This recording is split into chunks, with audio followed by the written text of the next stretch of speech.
I'm glad to be joined by Jens Eskelund, who is the president of the EU Chamber of Commerce in China. Jens, good to see you. Thanks for having me. Good to be back. I know you and your colleagues have been very busy looking at the latest released documents and the details, meanwhile trying to come to analysis about what it means for the European businesses in China and beyond. Tell me more, general, your impression. Sort of our immediate observations are that it's very much a reaffirmation of some of the policy initiatives that we have seen before.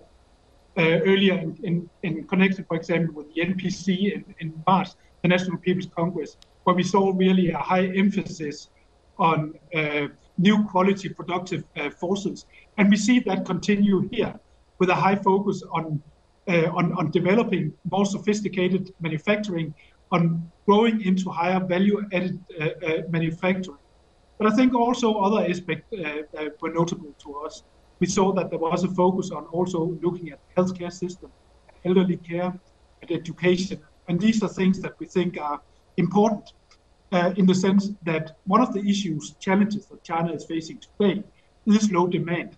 It's not because the money is not there, because the savings rate is actually pretty high in China. But if you have more of sources of a safety net, if you don't have to worry to the same extent about pension, about education, about healthcare, maybe that could be one of the things that would make people more likable to spend some of those money that presently now are being kept in bank accounts. And in that way, help stimulate demand growth in China presently. Mm-hmm. Of course, it has a lot to do with how the financial resources are being allocated, whether it is at the central level or the local government level. From what you read so far within the literature of the whole document, what is your judgment and assessment?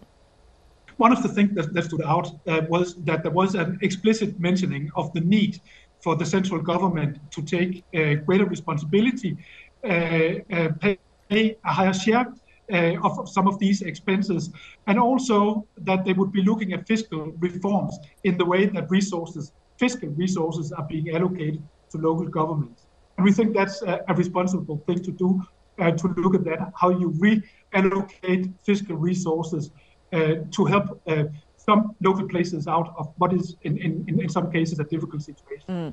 So that has a lot to do with the supply side structural reform China has been talking about. Obviously, there seems to be some detailed policy already touching the very core, shall I say, of China's economic and financial policy. And we think it's important that there continue to be focused on exactly that. We have seen that the Chinese supply side, Chinese manufacturing, Chinese exports have been performing really, really strong.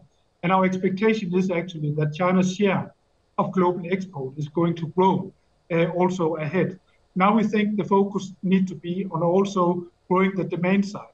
Considering China is a country of 1.4 billion people, China really needs to make sure that also the demand side is performing as strongly as the supply side. Now, of course, it's no secret that China and the EU are in discussion on some of the key issues related to China's export. For example, lately discussed the most is the electronic vehicles, but certainly that is not the only issue. And when I say discussion, probably is already a very diplomatic word.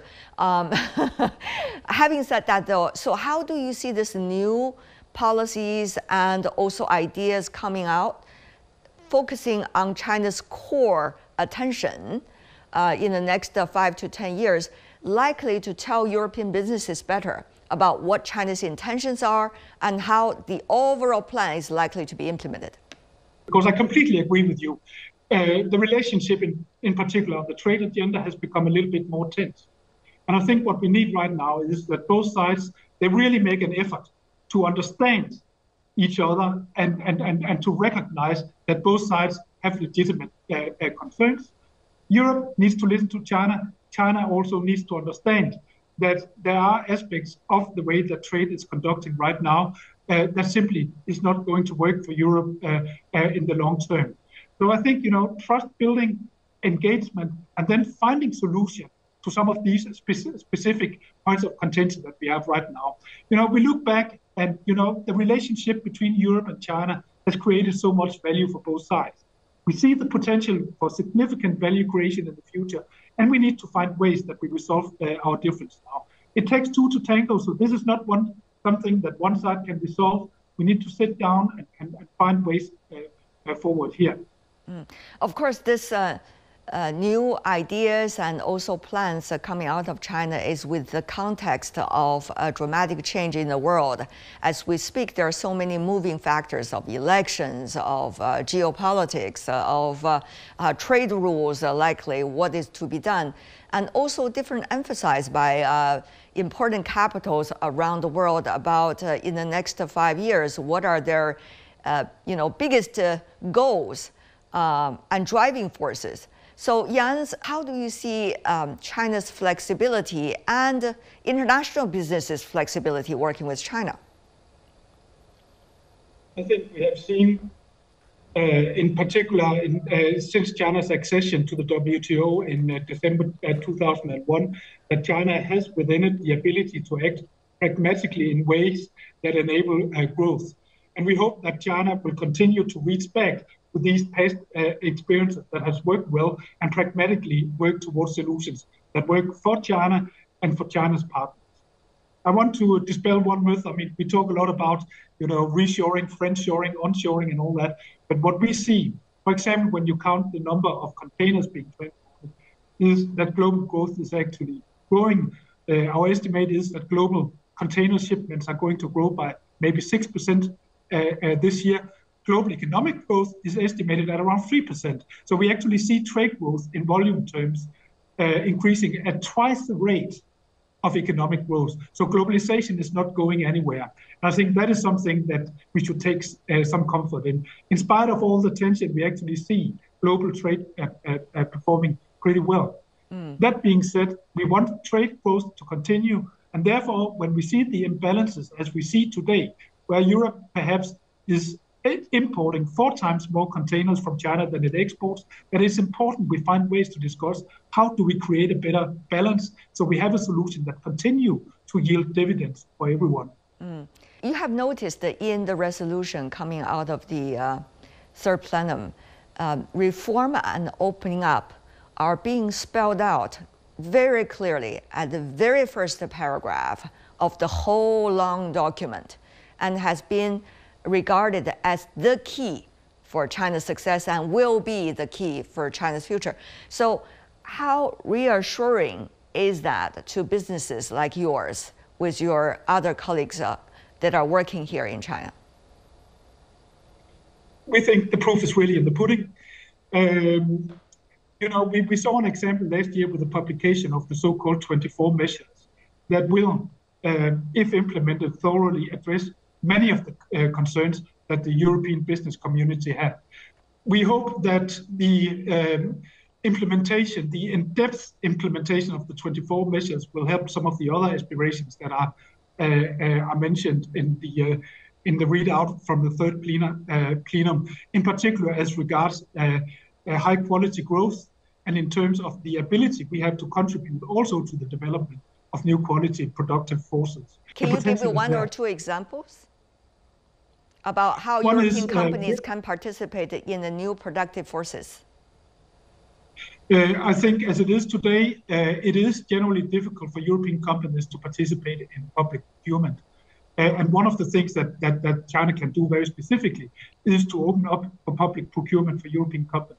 It would benefit, taxpayers also, because it means that the government and government suppliers, state-owned enterprises, will need to go for the supplier who has the best product at the lowest price. And, we are not afraid to compete. So, let us get a shot at it when there are bids out there, and let's see if we have what it takes to compete on equal terms.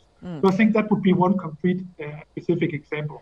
Thank you for raising that example. This has a lot to do with what the third plenum document, as you mentioned, about the role of the market and the role of the government, including what will be the potential of roles for the state-owned enterprises vis-a-vis other non-state sectors, including, of course, foreign businesses. So, Jens, on that, what is your reading? I think there are several aspects to it. I think one thing that we are still looking for further details on is that it was mentioned in the communique that was released that there is still a need to find that balance between security concerns and economic development. And for us, it'll be very, very important exactly how that balance is being defined between security and economic development. Another thing that was mentioned in the resolution that was published was that there is a need to make sure that state-owned enterprises are becoming bigger, better, and stronger, while at the same time also focusing on private enterprise.